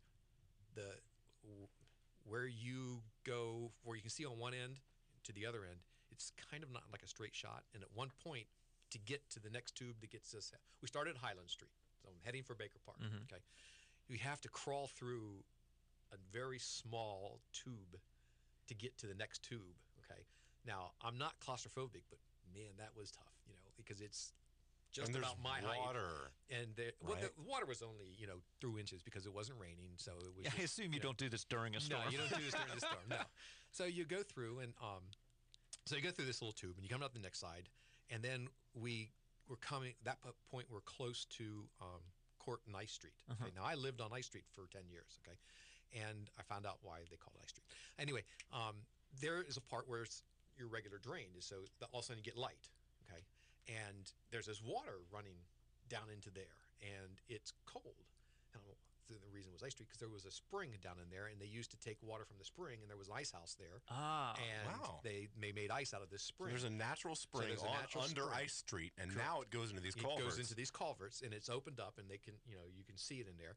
A little tip: we pushed that water into the creek because the cold water helps kill the algae, and it gives a little bit of movement. So that was one of the things they wanted to show me what they were going to try to do to divert it. So they were moving a little bit further, and all of a sudden they said, "Hold on a second, it's dark." And they look up, and this hole opens up, and they pulled a manhole cover at Market Street, right by the bagel shop. And all I see is my wife looking down this little hole. Hi, honey. They had grabbed her and said, "Hey, your husband's underneath the street. You want to go see him?" So, but you didn't know they were doing no. that. See, all right, that's a perk, right? Yeah. So what about? I mean, you get to ring the bell. There's a bell at the top of City Hall, right? There's a bell in the cupola. We would ring it at least once a year for Constitution Day. Mm-hmm. I always think that's, to me, it's really cool to do those things. The other cool thing was, and I'm old and sentimental, and I like these things. Constitution Day means a lot to me, but it means a lot more to our older generation. Well, we get up there and we ring the bell. Yes. That statement is probably the truest thing I've ever heard, that our Constitution matters more to the older generation than it does to the younger generation. All right, next. So we go to ring the bell, and every year the ladies at Record Street Retirement Home will come out. They know we ring the bell at 4 o'clock. They'll come out, they sit their lawn chairs up, they get their little flags and wait for us to ring the bell. They ring the bell, and then they start waving their flags. That's and awesome. I can see that from up there when I'm ringing this thing. Wow. And it always brings, it sounds corny, but a slight tear to my eye because these people get it, and they are so happy to see that we're honoring this, and they get out and participate. I think it's great, and so yes, we can go up there. I got to go up into the cupola. It's not as easy as people think to get in there. I was able to get up into the tower for the church on the one steeple. Oh yeah. Right on Church Street. I always wondered how There's they also clean those or replace the, man. Yeah. How do you? What happens when you got to replace that roof? Well, did you remember when Helicopter. they did the church across from the City Hall, and they put the scaffoldings up because they replaced the copper top on the steeple? Yeah, that was the best part of that was watching them put the scaffolding up. That was cool. Well, there's also another the level of Carolina in Baker courage. Park, right? I mean, We have the largest musical instrument in the state of Maryland. That's the Baker Park's carillon is, and I'll ask you a question. Here's your trivia question. What do you call the person who plays the organ up there? isn't he a Carolinier? Carillionaire. Get it Carolinier. right now. He's a carillionaire. How many of those are there? How many? Not many. So, Wait. Is it a program, or is it just like, oh, that's the person in the city? No, City of Frederick has a carillionaire. Under contract. Yes, it's not a. he's not a city employee. But He's contracted to play. There's a Yeah. private company that does this function. Yeah. Like, Yeah. Yeah. You can set it to automatic. The top of the air stuff does that, But to play long, drawn out things, So, you send someone. that would be And amazing. are we still doing that on Sundays? There Yes. used to be and I remember hearing that What a great job. that if you go while they're playing on Sunday, and then there's music just being played out of that tower, you can walk up the stairs. Yeah, it's certain times that they'll. It's the guy's name's John. He'll open it up. We give him permission. We get again liability, all the lawsuits crap, but we allow that to happen. But it's under his direction, and he can make the determination whether it would be safe and all that kind of stuff. So I don't need to know you. I just need to know John. That's right. So my wife and I did that once. Yeah. Have you ever been up there, Dave? No. Yeah, we went there. The doors were open. Somebody was playing, so we walked up the stairs, and you can't see. Like, you'd think you'd find your way to the top, but Right. between where the organ instrument piece is, where he's actually playing it, above that is where all the bells are. Right. And then above that is the top. So you it's can't like a really get keyboard. onto Get the up to the top of top, the thing. yeah. So it's like a It keyboard. looks like playing a church organ. Yeah. Sort of. It's different though. It's like, it's not like you do this with your fingers like you think of a keyboard. You kind of pound and. So how old is this John guy? Oh, I don't. I'm horrible at ages. But I mean, like, late I 40s, assume an early older 50s. gentleman. Yeah, not really. Not really. No, I mean. So does he have an apprentice? These were worried, like, who's going to play it next? Yes. They- Also, there I'm are also more- might be looking for a job. there are people. There are people who do this. I mean, Oh, okay. It's not like it's not completely rare. There's not a lot of them, but you know, it's, Well, Not how like many- trying to find someone who can play the Wurlitzer, which is the thing in the, Yeah, the built into Weinberg. the floor at the Weinberg. Yeah. That's another one. Yep. Levers and stuff that play car horns and all kinds of special effects from the silent films. So can you? Can I go to the city of Frederick and say, "Hey, I want to pay to have some song played or something like that"? Like let's say I was gonna I think you're gonna you just get. have to pay off John. No, Apparently, that's does he have a key? yeah, he does. See, you just got to know John. But if somebody's gonna, I don't. Or is there a propose, playlist? right? Is there a specific stuff that he's got to play? He plays, and and we kind of leave it up to him. I mean, he I more knows- meant like if you're gonna propose to somebody, right? So you go to Baker Park. Could they play? Could you pay him to play a we've song? in the last year and a half was at being mayor, we made a contract because John was sort of doing that, and he shouldn't have been. And No offense to John. no just offense to nobody John, was telling him not to. but we didn't want to stop that. But we just wanted to make sure it was all processed right. So Yeah. you know, we set that up. So weddings were a big thing. You know, I mean, Yeah. You how didn't many get weddings rid are of it. down there at by the big willow tree. Yeah, that's right yeah, by yeah. there. Well, he would play. You know, You didn't get rid of it. You just we just formalized it. Formalized it. Okay, so there now Yes. is a process through the Yes. city Neat. to get them to play your. Do you know how much it costs? Well, if there are any Johns out there thinking about popping the question, Hey, do you know how much it costs? No, I don't. Like $50, $100? Yeah, it's under $100. You know what we found out, which was a dangerous thing to find out? How much does it cost to rent the armory? $15 for one of the rooms. You know. No, what I mean for the main room. Oh yeah, it's nothing. Yeah. I mean, and the it's- Carroll Creek Amphitheater. If you wanted to do a big event out where, the Carroll Creek Amphitheater, everybody thinks I'm talking about the band shell, Right. but it's the tiered place where they do the Alive at 5 stuff, and on Carroll Creek, that's like $75 if you want to rent that and have an event. Right. It's amazing all these opportunities that the city has for. yeah, there's all kinds of neat things that you can do that aren't that expensive. So Yeah. As I said, that might be dangerous. the one thing that I always tell people, and people never realize, we have 73 individual parks in the city of Frederick. So people will say, "How come there so many people for the parks department?" We have 73 individual parks in the park system. Yeah, there's one. Is it either Church Street or Second Street where you walk down? It's like behind a church. You have to Yes, it's called a pocket park, and actually that one's another good example of public-private partnership. Domestic abuse. I can't remember the name of the group that does it. They actually have partnered with the city, and they maintain it. And they ask permission to put this. It's really cool. You should go down there. And that pocket park is a bench, and it has these old megaphone tubes on each side. It's one of those ones where you can talk real low into the one side, Yeah. and you can hear it really loud on the other side. They've got But it's- that in there. but Oh, it's there's just acoustic somebody- buildings. Are these so the two ends are both going to opposite sides of the same bench, or are you talking to someone on a different bench? No, they're the same bench, but it's but it's So the only person you're excluding is whoever's sitting between the two of you. You have 3 people on a bench, the 2 on the sides. Let's have talk conversation. about Joe in the middle here. You know. But yeah, there's all kinds of neat things that that you get to do. One of the things I think we talked about earlier was one of the first projects that was happened under when I was mayor was the swinging bridge. It was a city icon. It went into disrepair. It was moved. It was really part of the pedestrian system. Swinging across- bridge in Baker Park, the in little Baker footbridge Park, there. Yep. It was originally went across at Bent Street. It was part of the transportation system for the city. When they expanded the bridges and roads and stuff like that, they moved it down a little bit. It fell into disrepair. It was one of the campaign things that people wanted to see that bridge back. And of course, we're looking at dollars going, okay, out of all the things in the world that we need to spend money on, that can't happen. But I asked our people at DPW, Mark Stahusky particularly, I said, Mark, if we can give you the dollars to do it, can we do it in-house? Do we have to go out? Has to be engineered or whatever? No, we can do it. He says, if you just don't pressure us that it has to be done in 10 days, we can fit it in between projects if you want. And I said, well, line something up, tell me what you think. And he came back, and I said, let's give it a shot. See what, I'm not going to tell you to do it in 10 days. Do it. It was about, I think, a year and a half. And they did it all in-house. Completely done by staff. Done by staff. There was a little bit of engineering I think we had to do because we had to figure out a brace or something like that that we hired outside to do. But the rest was just everybody in. And that is one fantastic bridge. It's well built. It's going to be there forever. But that's something I always said this as mayor, and I'll say it today. The staff at the city of Frederick are amazing. They do things because they love the city.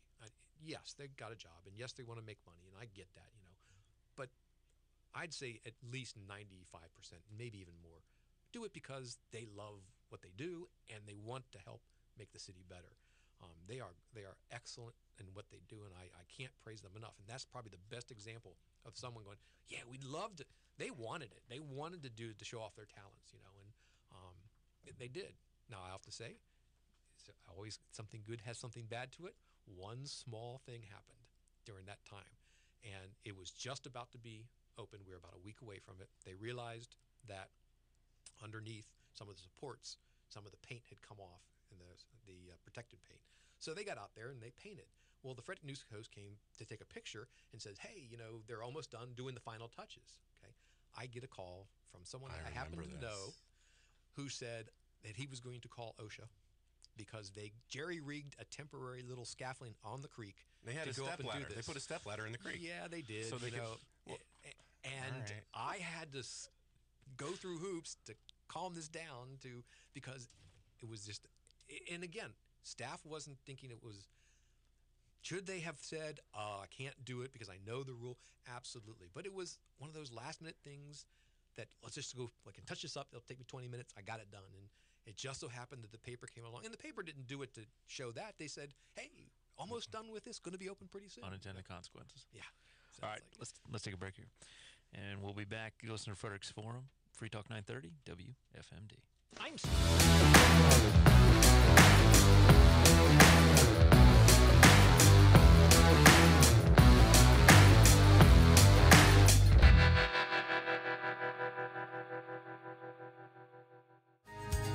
Thank you for listening to Frederick's Forum every Saturday, 12 to 2. We're taking a quick break here, but you can chat below here in YouTube or give us a call, 301-694-9363, 301-694.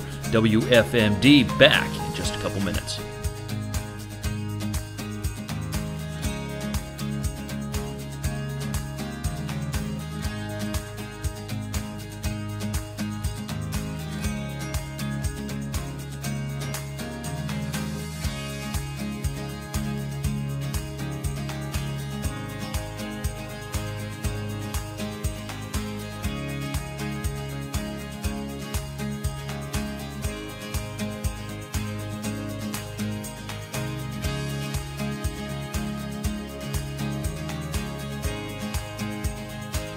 Thank you for listening to Frederick's Forum every Saturday, 12 to 2. We're taking a quick break here, but you can chat below here in YouTube or give us a call, 301-694-9363, 301-694. WFMD back in just a couple minutes.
Thank you for listening to Frederick's Forum every Saturday, 12 to 2. We're taking a quick break here, but you can chat below here in YouTube or give us a call, 301-694-9363, 301-694. WFMD back in just a couple minutes.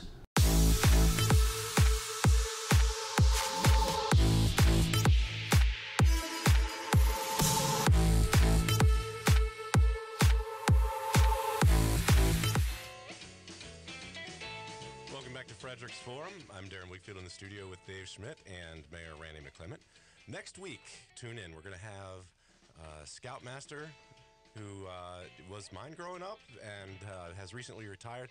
Going to get to hear some stories about what he's done for the community. A huge effect on a huge personality in the community that he's one of the unsung heroes. So Scoutmaster Ron Lehman, and along with another official from the Boy Scouts of America, talking about what they offer to our community. So All right, so normally we close it out, but Mayor, you got a minute here. Anything you want to say? Good luck, or I hate you, or something like that to people? Anybody you want to call out and say? No. Who do I want to point out, Dave? Here's my chance. No, people ask, and they've asked since I've been out, what's it like, now not being mayor, or actually the more question is, did you enjoy your time as mayor? And the answer is yes. The vast majority of what happened over 8 years was good. I felt that, we did good for the city. I came into it with not the best fiscal time of the year. We held our ground, but kept trying to move forward in a positive way. And I'm very happy and proud of what we did. As I said earlier, it doesn't happen without good staff, and we have great staff, and we've had great staff, and we continue to have great staff. They're the ones that do this work. But, I loved the character of the city of Frederick. And that was my goal, was to keep it. People always talk, well, you don't have a vision. You don't have a, yes, I do. The vision is what you see. If we lose what we see, we lose Frederick. So that was what I wanted to do, and hopefully that's what I accomplished. All right, hey, thank you so much for spending the time with us today. As we said, Ron Lehman's going to be here with Darren next weekend, every Saturday 12 to 2. Join us.